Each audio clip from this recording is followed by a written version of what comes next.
هغه شایونه چې د یغې په استعمالول باندې یا د یغې په خوراک باندې د سړی رضا نه موتیږي هغه کوم مقامات دي هغه کوم وختونه دي دغه تفصیلي مسایل درته بیانوم په ویره سره که یو کس خوراک وکړو یا څوک وکړو نو د داسې کس رضا نه موتیږي او داسې په ویره سره که هغه یو ورځ خوراک وکړو که 15 ورځې وکړو که 10 ورځې وکړو یا څوک وکړو په داسې صورت کې د یو کس روزه رضا نه موتیږي نو ویره نسیان دا یو داسې عمل دی چې په دا باندې رضا کله نه موتیږي دومره مسله په دا کې دا دو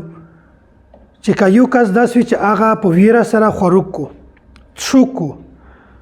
او بل کس د بهر نه ویني چې دا خو رضا دوره سړی دی دا خو د رضا په حالت کې خوراک کو څوک کو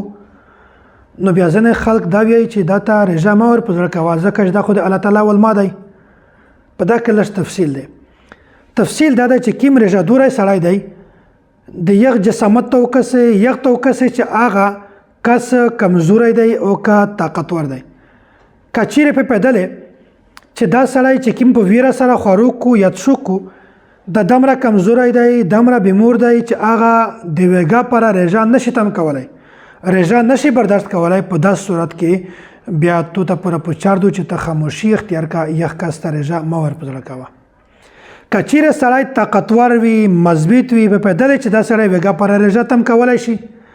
رضا نیولای شي هیڅ په صحت باندې اثر نرسي پر رضا باندې هیڅ اثر نرسي په داس صورت کې ته پورا لازم ادو چې یخته رضا ور پزړه کا چې د تو رضا دو خوراک مکات شوک مک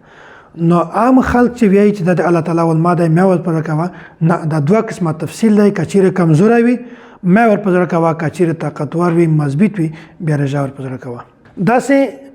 لیاړې تراول باندې ها رضا نه موتي بعض خلک په خوله کې ډېر زیات لیاړې جامې شي او پریشان وي چې د مو په خوله کې لیاړې زیاتای دي دا څه وجه نو هغه تراول باندې ها رضا نه موتي درمه خبره کچیر یو کس داس وی چې هغه پان خوري د رژې په حالت کې غایز پر شامي په وخت کې پانی وخوره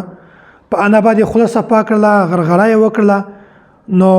ورسته د په خله کې سیرولای وو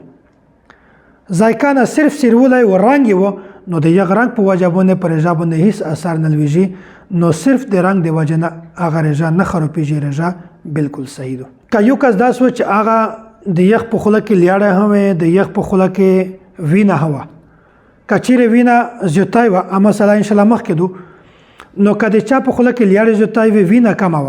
او د یغ وینه خواند لیاړه تراول په وخت د یغ وینه خواند په حل کې محسوسه وینه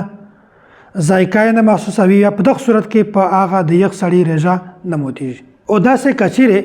په ژبه سره څوک تشای وڅا کی نو هغه څکل په وجبونه د یغ رضا خو موتیږي نه البته دا عمل مکروه عمل دی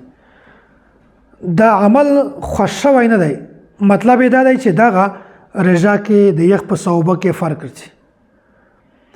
او کچېره داس وی چې هغه بعضې شزونه داس وی چې د یغ خاوند ډېر سخت مزاج وي همیشه علاوه خستوي شزه نه پرېږدي چې معمولی غلطیز نه وشي بس دغه ستی بیا دماغ چکر وخلی نو داسې حالت کې چې شزه په دا باندې پیږي چې د مو خاوند سخت مزاج دی هغه وګا چې روشي که په ترکاری باندې مولګه کما وا یا مولګه زیوتا وا یا په چای باندې چینا کما وا یا زیوتا وا بیا د مو خیر نشته په داسې صورت کې بیا شریعت گنجائش ورته ایسته چې دوی څکلای شي خو عادت ته نه جوړوي څکلای شي هغه دا وڅا کی په انا باندې هغه خوند تیاکو د داسې شزه د پوره درجه مکرو کیږي نه په صوبه کې فرق نرسي دا ولته چې د شزه خاوند سخت مزاج وي